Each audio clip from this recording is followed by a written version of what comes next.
मौसम बेहद सुहावना था और ठंडी ठंडी हवा भी चल रही थी। धूप न होकर आसमान में हल्के हल्के बादल भी छाए हुए थे। विजय और जया एक तालाब के किनारे बैठे एक दूसरे को प्यार भरी नजरों से देख रहे थे। जया ने आज हल्के हरे रंग का स्किन टाइट कुर्ती और पजामी पहनी हुई थी, जिस पर डार्क ग्रीन कलर का दुपट्टा ओढ़े वो बेहद प्यारी लग रही थी। चारों तरफ दूर दूर तक कोई भी नहीं था और पेड़ पर बैठी हुई कोयल की मधुर आवाज माहौल को और भी रोमानी बना रही थी। विजय ने देखा कि हवा के चलने से जया के बालों की लट बार बार उसके चेहरे पर आने से वो काफी परेशान हो रही थी। लेकिन जैसे ही उसे अपने हाथों से कान के पीछे करने लगी कि तभी विजय ने उसका हाथ पकड़ते हुए कहा, रहने दो, तुम्हारे चेहरे पर अच्छी लगती है। ये सुनते ही जया ने शर्म से पलकें झुका ली और उसने मुस्कुराते हुए पूछा, अच्छा, और क्या क्या अच्छा लगता है तुम्हें मुझ में?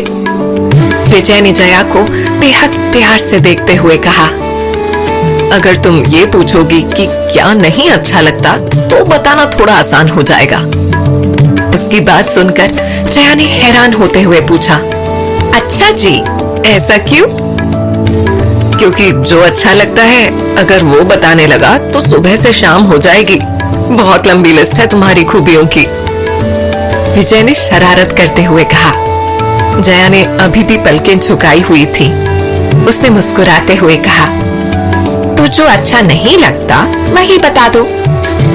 इस पर विजय ने बहुत प्यार के साथ उसके कान के पास आकर धीमे से कहा, तुम्हारा मुझसे खफा होना, बस यही नहीं अच्छा लगता, कसम से।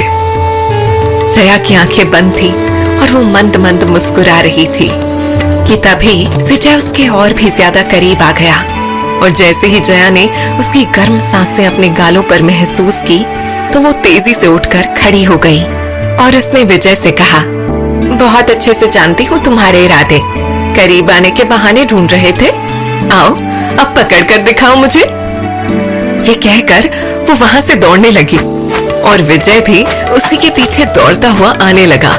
जया मजाक मजाक में तालाब के बिल्कुल पास के ही एक खंडहर में प्रवेश कर गई और मन ही मन में सोचने लगी, देखती हूँ विजय मुझे ढूंढ भी पाता है या नहीं। एक तरफ अनजाने में जया उस खंडहर के करीब आ गई थी तो वहीं दूसरी तरफ खंडहर के अंदर दुशाना एक बड़े से अग्निकुंड के आगे आंखें बंद किए बैठा हुआ था और उसने सिंपल सा पैंट शर्ट पहन रखा था और वो मन ही मन कुछ पढ़े जा रहा था। उसके आसपास सिद्धि प्राप्त करने की कई वस्तुएं रखी हुई थी जो वो बारी बारी से उस अग्नि में डाल रहा था और इसके साथ ही अपने ध्यान में मग्न बैठा दुशाना पास ही एक बड़े से मिट्टी के बर्तन में से घी निकाल निकाल कर सामने चलती हुई उस अग्नि में डाल रहा था। तभी अचानक उसके कानों में किसी के पायल की छम छम की आवाज पड़ी जिससे उसका ध्यान भंग होने लगा। लेकिन फिर उसने उस आवाज को अनदेखा किया और मन ही मन कुछ पढ़ने लगा। लेकिन पायल की आवाज लगातार उसके कानों में पड़ रही थी जिससे बार बार उसका ध्यान भंग हो रहा था और उसे गुस्सा भी आ रहा था। तभी दुशाना ने अपनी आंखें खोली और पास ही रखा हुआ एक खंजर उठा लिया। ये कौन है जो मेरा ध्यान भंग करने में लगा है, पर मैं अपनी ये प्रक्रिया पूरी करके रहूंगा। कहते हुए दुशाना ने खंजर हाथ में लिया और पूरे आत्मविश्वास के साथ उस खंजर से अपनी हथेली पर वार किया और अपनी हथेली को थोड़ा सा काट दिया। हथेली कटते ही दुशाना का ताजा खून उस अग्नि में टपकने लगा। तो उधर उसी खंडहर के आंगन में जया अपनी ही मस्ती में घूम रही थी और विजय उसे चारों तरफ ढूंढ रहा था। जया, कहाँ हो तुम? ऐसे कौन सताता है? विजय ने यहाँ वहाँ देखते हुए कहा। विजय, मैं यहाँ हूँ, मुझे पकड़ कर दिखाओ। तभी जया ने खिलखिलाती हंसी के साथ कहा। जया भी भाग ही रही थी कि तभी अचानक ही उसके पैर के नीचे कांटा आ गया और उसके पैर से खून टपकने लगा। जया कांटा चुभने से पूरी तरह कराहने लगी। जया इस समय उस जगह के ठीक ऊपर थी जहां दुशाना का अग्निकुंड रखा था और इस कारण उसके खून की कुछ बूंदें उस अग्नि कुंड में टपक गईं। पर फिर जया उठी और विजय को ढूंढती हुई लड़खड़ाती हुई उस खंडहर के आंगन तक आ गई। तभी दुशाना ने देखा कि अग्नि कुंड में केवल उसका ही नहीं बल्कि साथ में किसी और का भी खून गिर रहा था, जिसे देखकर दुशाना हैरान हो गया और मन ही मन सोचने लगा, ये क्या, ये मेरे खून के साथ और किसका खून मिल गया? आखिर कौन है यहाँ जो मेरी सिद्धि में अड़चन पैदा कर रहा है? मुझे उठकर देखना ही होगा। दुशाना की आंखों में क्रोध साफ दिखाई दे रहा था। वो तेजी से उठा और बाहर खंडहर में ही मौजूद आंगन में आ गया, जहाँ उसकी नजर सीधे जया पर चली गई। उसे देखते ही एकाएक ही दुशाना का गुस्सा गायब हो गया और उसके चेहरे पर एक मुस्कान आ गई। उसने मन ही मन सोचा, ये तो वही जया है जिसे उस रोज मंडोलिका जी ने दिखाया था। उस दिन तो ठीक से देख ही नहीं पाया था। सच में गजब की सुंदरता पाई है इस लड़की ने, नजर हटाने का भी मन नहीं करता। अभी दुशाना ये सब सोच ही रहा था कि तभी उसकी नजर जया के पैर पर गई, जो एक कोने में बैठी अपना कांटा निकालने की कोशिश कर रही थी।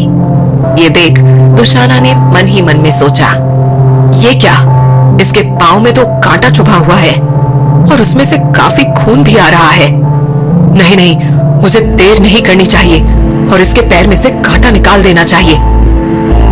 ये सोचते हुए दुशाना जैसे ही जया की तरफ बढ़ने लगा, उससे पहले ही विजय वहां आ गया और उसे देखते ही दुशाना के बढ़ते कदम खुद ब खुद वहीं रुक गए। जया के पैर में लगी चोट को देखकर विजय भागते हुए वहां आया जहां पर जया थी। विजय ने देखा कि जया दर्द से तड़प रही थी। विजय उसे तकलीफ में देखते ही खुद भी तड़प गया और दौड़ते हुए आकर उसके पैर में से एक ही झटके में कांटा खींचकर निकाल दिया, जिससे जया को कुछ राहत मिली। शुक्रिया विजय, जया ने कहा। उसके कहते ही विजय ने उसे अपनी बाहों में भर लिया। दुशाना जो दूर खड़ा ये सब देख रहा था, उसने विजय को जब जया की बाहों में देखा तो उसके चेहरे के भाव बदल गए। उसके चेहरे पर जलन और क्रोध के भाव एक साथ आ गए।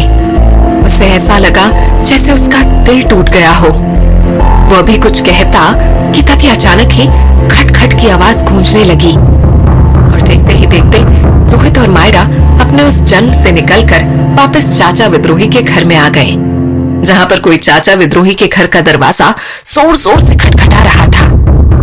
मायरा और रोहित दोनों ने ही अपनी आंखें खोली और न चाहते हुए भी मायरा की आंखों में से आंसू निकल पड़े और एक अजीब सा डर उसकी आंखों में दिखाई देने लगा। इससे पहले कि वो कुछ भी बोलती, तब तक एक बार फिर से दरवाजा खटक गया और जैसे ही चाचा विद्रोही ने दरवाजे के खटकने की आवाज सुनी तो वो तुरंत बाहर की तरफ दरवाजा खोलने के लिए गए। चाचा विद्रोही तेजी से दरवाजे की तरफ आए और उन्होंने दरवाजा खोला तो ठीक उनके सामने सचिन खड़ा था। सचिन को अपने घर में देखकर चाचा विद्रोही हैरान हो गए, लेकिन इससे पहले कि वो सचिन से उनके यहाँ आने का कारण पूछते, सचिन ने खुद ही पूछा, रोहित और मायरा यहाँ आए हैं क्या? सचिन की आवाज सुनते ही रोहित और मायरा भी बाहर आ गए। रोहित ने जैसे ही सचिन को चाचा विद्रोही के यहाँ देखा तो वो पूरी तरह से हैरान हो गया और उसने थोड़ा खिन्न मन से कहा, तुम मेरे पीछे यहाँ क्या करने आया है? सचिन को ऐसे रोहित का गुस्से में सवाल करना बिल्कुल भी अच्छा नहीं लगा, लेकिन फिर भी सामने वो चाचा विद्रोही और मायरा को देखकर खामोश ही रहा।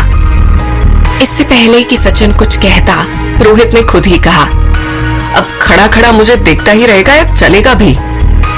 सचिन ने रोहित से कहा, हाँ चलो, तुम दोनों को ही लेने आया था। रोहित और मायरा ने चाचा विद्रोही से कहा, अच्छा बाबा, अब हम चलते हैं, फिर कभी आएंगे। चाचा विद्रोही ने कहा, ठीक है, जाओ। उसके बाद रोहित और मायरा सचिन के साथ चले गए और आज भी वो अपने पिछले जन्म के बारे में सब कुछ नहीं जान पाए।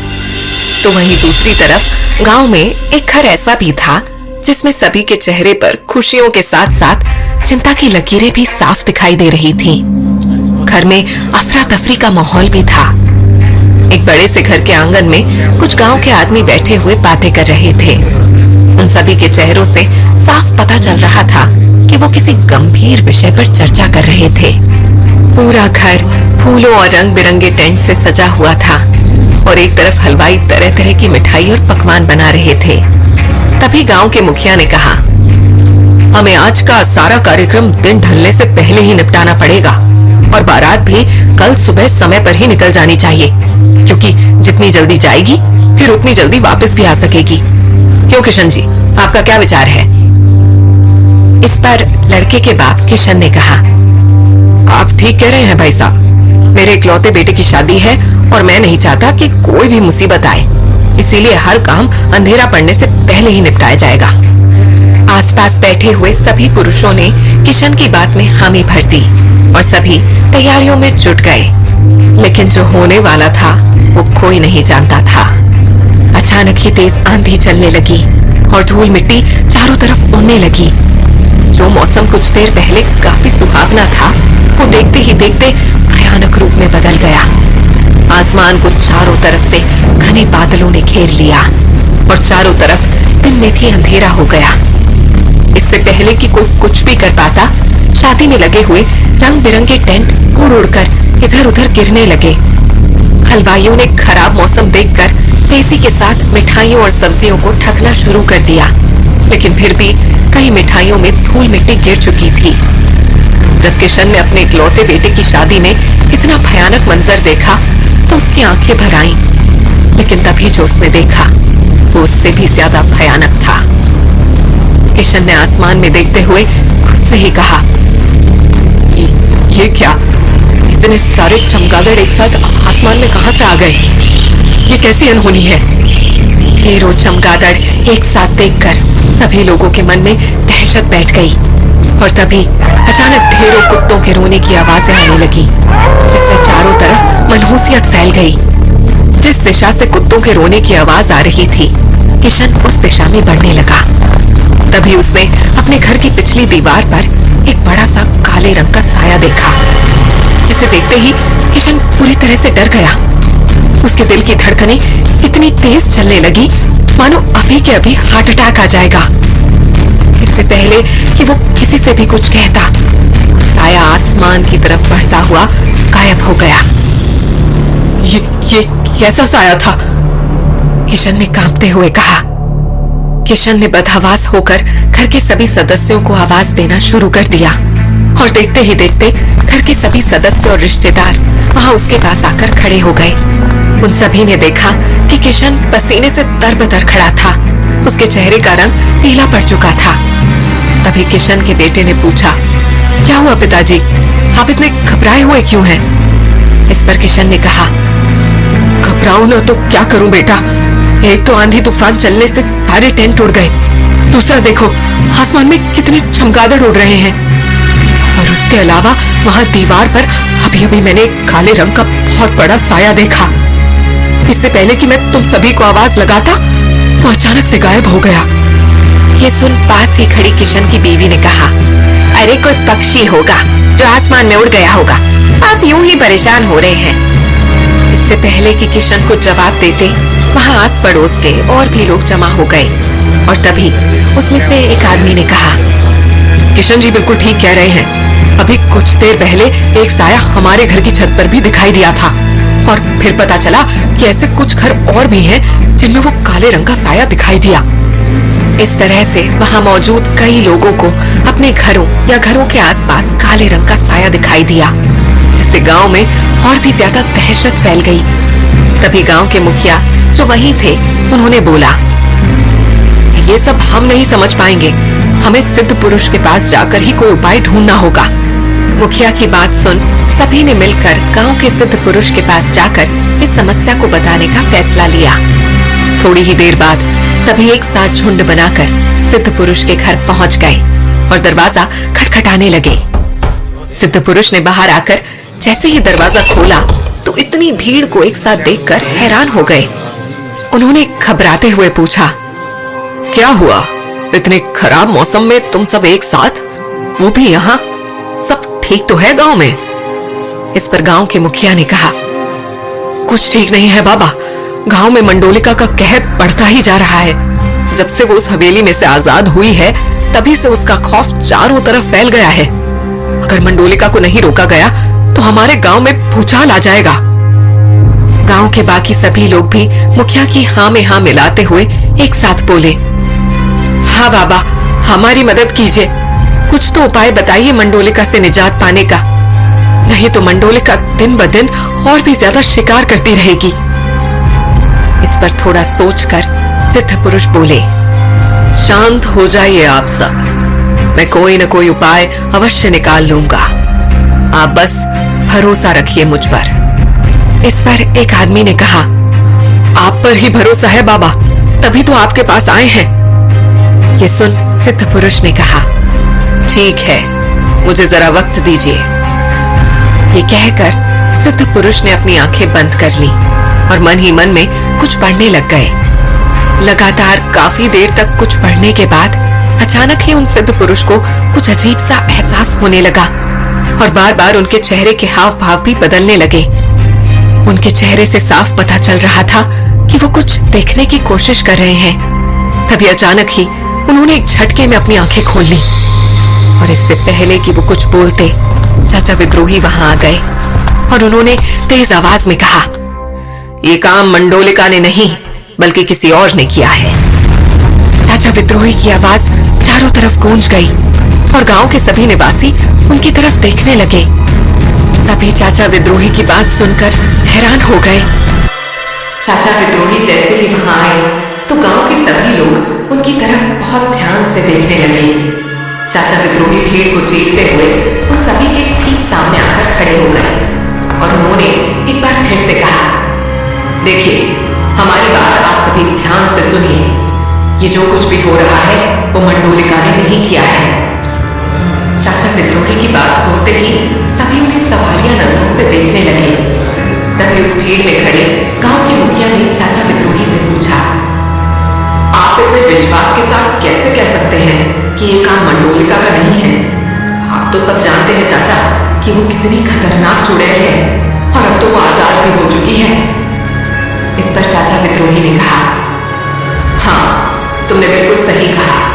सब जानते हैं हम मंडोलिका के बारे में, इसीलिए ही तो इतने विश्वास के साथ बता रहे हैं कि ये काम मंडोलिका नहीं कर रही बल्कि कोई और कर रहा है।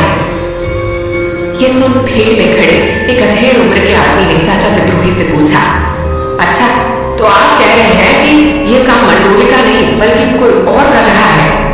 वैसे आप एक बात बताइए, जो चुड़ैल पूरे गांव में खुलेआम घूम रही है और मर्दों का शिकार भी कर रही है, वो ये सब नहीं करेगी तो और कौन करेगा? आप तो ये भी जानते ही होंगे कि अभी 2-3 दिन पहले ही एक लड़के का कितनी बेरहमी से कत्ल हुआ था। अब आप ही बताइए कि अगर वो मंडोलिका ने नहीं किया तो और किसने किया होगा? वहां भीड़ में खड़ा हुआ हर एक शख्स उस आदमी की हाँ में हाँ मिलाने लगा कि तभी पुरोहित जी आ गए और उन्होंने सभी को खामोश करते हुए कहा, शांत हो जाइए आप सब और 2 मिनट पहले मेरी बात सुनिए। पुरोहित जी के कहने पर सभी शांत हो गए और तभी पुरोहित जी ने सभी को समझाते हुए कहा, देखिए, मैं इन्हें बहुत अच्छे से जानता हूं, इसीलिए सिर्फ एक बार आप इनकी बात सुन लीजिए, क्योंकि ये गांव के बारे में बहुत कुछ जानते हैं और कभी भी गांव का बुरा नहीं चाहेंगे। पुरोहित जी की बात मानकर भीड़ में खड़ा हर एक व्यक्ति शांत हो गया और सभी चाचा विद्रोही की तरफ देखने लगे। लेकिन तभी भीड़ में से एक आदमी ने चाचा विद्रोही से कहा, देखिए चाचा, हमें बस कुछ भी करके उस मंडोलिका से छुटकारा चाहिए और कुछ नहीं। इस पर चाचा विद्रोही ने सभी को समझाते हुए कहा, देखिए, आप सभी समझने की कोशिश कीजिए जरा। हम ये कहना चाह रहे हैं कि मान लो अगर मंडोलिका से छुटकारा मिल भी गया, लेकिन फिर भी समस्या तो नहीं खत्म हुई ना। आप सब हमको ये बताइए कि फिर उसका क्या करेंगे जो ये सब कर रहा है? इस पर गांव के मुखिया ने भड़कते हुए कहा, चाचा, आप क्यों नहीं चाहते हैं कि मंडोलिका चुड़ैल के खौफ से हमारा गांव मुक्त हो सके? हमें तो ऐसा लग रहा है जैसे आप गांव वालों का नहीं बल्कि उस मंडोलिका का साथ दे रहे हैं। ये सुन चाचा विद्रोही ने सभी से कहा, आप सभी हमारी बात समझने की कोशिश तो कीजिए। अभी चाचा विद्रोही इतना ही कह पाए थे कि तभी गांव के मुखिया ने थोड़ा गुस्सा दिखाते हुए कहा, हमें कुछ नहीं समझना, हम सब तो मंडोलिका का अंत चाहते हैं बस। इसीलिए इससे पहले कि हम आपका अपमान करें, आप अभी के अभी यहां से चले जाइए। चाचा विद्रोही के पास जाने के सिवाय अब और कोई भी रास्ता नहीं बचा था और इसीलिए उन्होंने कहा, ठीक है, जैसी तुम सबकी मर्जी, तुम नहीं समझना चाहते तो हम भी क्या कर सकते हैं।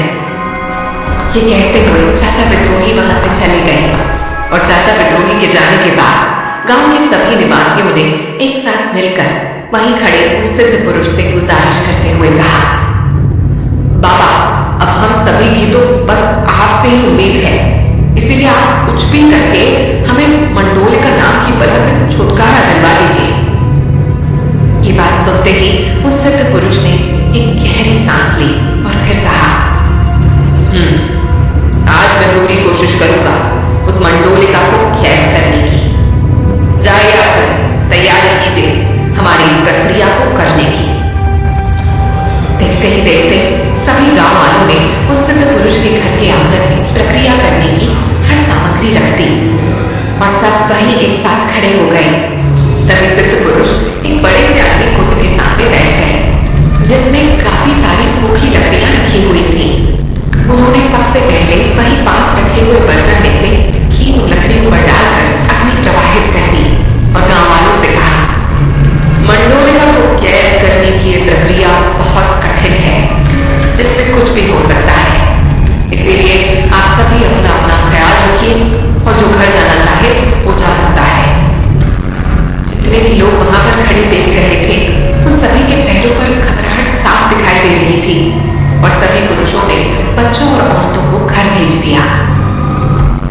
बाहर का आंधी तूफान अभी थमा नहीं था। तभी उन सिद्ध पुरुष ने पास की थाली में रखे हुए सिंदूर में से एक मुट्ठी भरकर सिंदूर उठाकर उस अग्नि में डाल दिया और कुछ पढ़ना शुरू कर दिया। धीरे धीरे मौसम बदलने लगा और आसमान घने बादलों से घिर गया। सभी के चेहरों पर खौफ साफ दिखाई दे रहा था और सब एक साथ सिद्ध पुरुष को उम्मीद भरी नजरों से देख रहे थे। तभी जोर से बिजली चमकी और तेज बारिश शुरू हो गई, लेकिन सिद्ध पुरुष बिना मौसम की परवाह किए लगातार मन ही मन कुछ पढ़े ही जा रहे थे। तभी एक आदमी ने साथ में खड़े दूसरे आदमी से कहा, बाबा की शक्ति तो देखो, इतनी बारिश में भी उनकी जलाई हुई अग्नि नहीं बुझ रही है। ये सुन दूसरे आदमी ने एक उम्मीद के साथ कहा, हाँ सही कह रहे हो तुम, बस अभी मंडोलिका बाबा की कैद में आ जाए। तभी अचानक अग्नि के उस बड़े से कुंड में मंडोलिका का चेहरा उभरने लगा और उसे देखकर वो सिद्ध पुरुष कुछ भी बोलते उससे पहले ही मंडोलिका जोर जोर से हंसने लगी। वहां का माहौल काफी भयानक हो चला था। ये अचानक सब कुछ इतना भयानक क्यों होने लगा है? सिद्ध पुरुष ने अग्नि में कुछ डालते हुए कहा। इससे पहले कि सिद्ध पुरुष कुछ भी समझ पाते, मंडोलिका हंसते हुए गायब हो गई और उसकी भयानक हंसी की आवाज चारों तरफ गूंज गई, जिससे माहौल और भी ज्यादा डरावना हो गया। कोई कुछ भी समझ पाता उससे पहले ही वो बड़ा सा अग्नि कुंड हवा में ऊपर की तरफ उछल गया और सीधे जाकर उन सिद्ध पुरुष के घर के पर्दे से टकरा गया। देखते ही देखते उस कुंड की अग्नि पूरे पर्दे से होते हुए पूरे घर में फैल गई और लोग खुद को बचाने के लिए इधर उधर दौड़ने लगे। भागो भागो, यहाँ आग लग गई, सभी ने चिल्लाते हुए कहा। चारों तरफ भगदड़ मच गई और लोगों की चीखने की आवाज चारों दिशाओं में गूंज गई। पूरे गांव में इतना भयानक मंजर था कि सभी के दिल दहल गए। सिद्ध पुरुष का घर उस अग्नि से जलने लगा और वो बेबस होकर अपने घर को जलते हुए देखने लगे। भयानक बारिश अभी भी हो रही थी, लेकिन कमाल की बात तो ये थी कि इतनी बारिश होने के बावजूद भी अग्नि बुझने का नाम ही नहीं ले रही थी और देखते ही देखते उन सिद्ध पुरुष का घर पूरी तरह से जलकर राख हो गया। इसकी कीमत तुम्हें चुकानी पड़ेगी, सिद्ध पुरुष ने मन ही मन अपने जले हुए घर की तरफ देखते हुए कहा। एक तरफ सिद्ध पुरुष का घर जल चुका था तो वहीं दूसरी तरफ उसी जलते हुए घर के ठीक सामने लगे हुए पेड़ के पीछे दुशाना खड़ा सब कुछ होते हुए खामोशी से देख रहा था। उसके चेहरे पर एक शातिर मुस्कान थी। उसका भयानक चेहरा मुस्कुराते हुए और भी भयानक लग रहा था और वो ये सब होते हुए इतनी शांति से देख रहा था कि उसे देखकर ऐसा लग रहा था कि जैसे गांव में इस तबाही को देखकर उसे सुकून मिल रहा हो।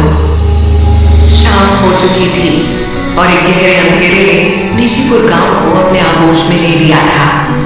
तो वहीं इन सभी बातों से अनजान मिताली अपने ख्यालों में खोई हुई खामोश सी अपने कमरे में बैठी हुई थी कि तभी वहां पर काशवी भी आ गई और मिताली को यूं खामोश देखकर काशवी ने पूछा, क्या बात है मिताली, तुम इतनी खामोश सी क्यों बैठी हो?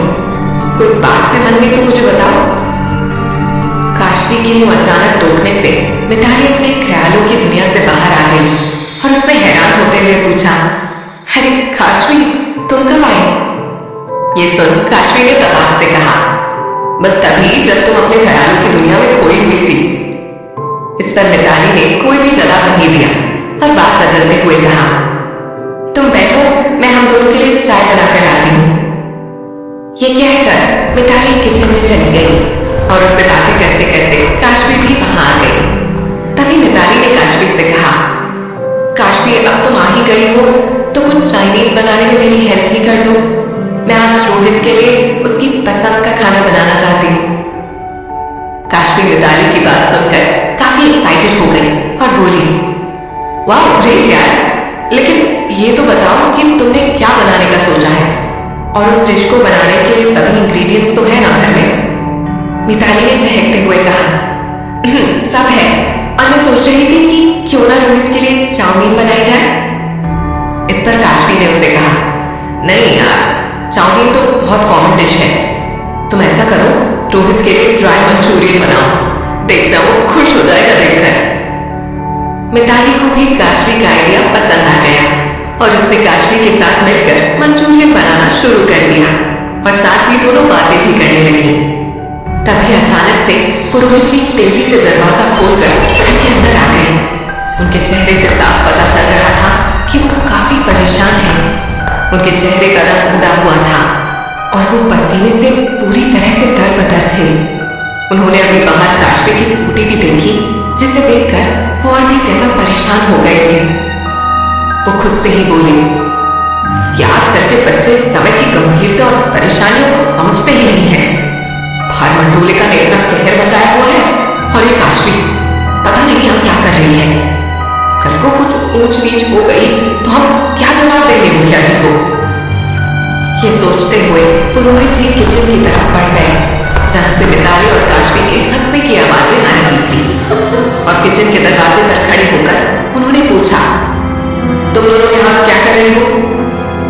ये सुनकर मिताली एक्साइटेड होते हुए बोली, हम आज खाने में चाइनीज बना रहे हैं। इस पर गंभीर आवाज में पुरोहित जी बोले, तुम दोनों यहाँ चाइनीज बना रही हो और तुम्हें पता भी है कि गांव में क्या क्या घटनाएं हो रही हैं। फिर वो आगे बोले, गांव का माहौल इतना खराब है काशवी, तुम्हें कायदे से इस वक्त अपने घर पर होना चाहिए था। पुरोहित जी को गुस्से में देखकर मिताली और काशवी हैरान हो गए और एक दूसरे का मुंह देखने लगे। मिताली ने डरते हुए पूछा, कि क्या कह रहे हैं आप पापा? क्या हुआ गांव में?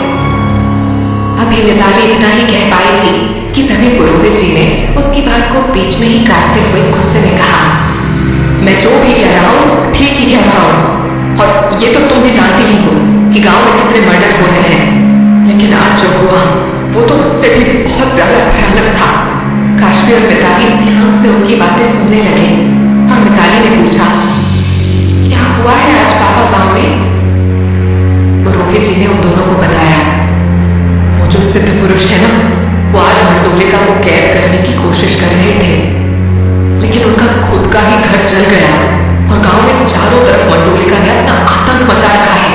और वो गांव में किशन चाचा है ना, उनके बेटे की शादी थी, तो मंडोलिका ने वहां भी सब कुछ तहस नहस कर दिया। अभी पुरोहित जी मिताली को डांट ही रहे थे, फिर वो काशवी से बोले, इसीलिए मैं कह रहा था कि काशवी बेटा तुम्हें इस समय अपने घर में होना चाहिए था, ना कि यहाँ। काशवी को भी अपनी गलती का एहसास हो गया और उसने अपनी नजरें झुकाते हुए कहा, जी अंकल, आप बिल्कुल सही कह रहे हैं, इस टाइम मुझे यहाँ नहीं आना चाहिए था। तभी पुरोहित जी ने चारों तरफ देखते हुए कहा, ये सचिन और रोहित कहीं नहीं दिखाई दे रहे, ऊपर अपने कमरे में है क्या? इससे पहले कि मिताली और काशवी में से कोई कुछ भी जवाब देती, अचानक ही दरवाजा खुला और सचिन रोहित अंदर आ गए और उनके साथ माया भी थी। उन तीनों को इस समय एक साथ देखकर पुरोहित जी को और भी ज्यादा गुस्सा आ गया और उन्होंने उन तीनों को घूरते हुए पूछा, ये कौन सा समय है घर आने का? क्या तुम तीनों को पता नहीं कि गांव में क्या क्या कांड हो रहे हैं? तभी पुरोहित जी ने एक बार फिर से कहा, तुम लोगों को इतनी रात को बाहर नहीं रहना चाहिए और आज माया, काशवी, तुम दोनों यहीं रुक जाओ, बहुत खतरा है गांव में। ऐसे में बाहर जाना खतरे से खाली नहीं। मैं खुद मुखिया जी को फोन करके बता दूंगा।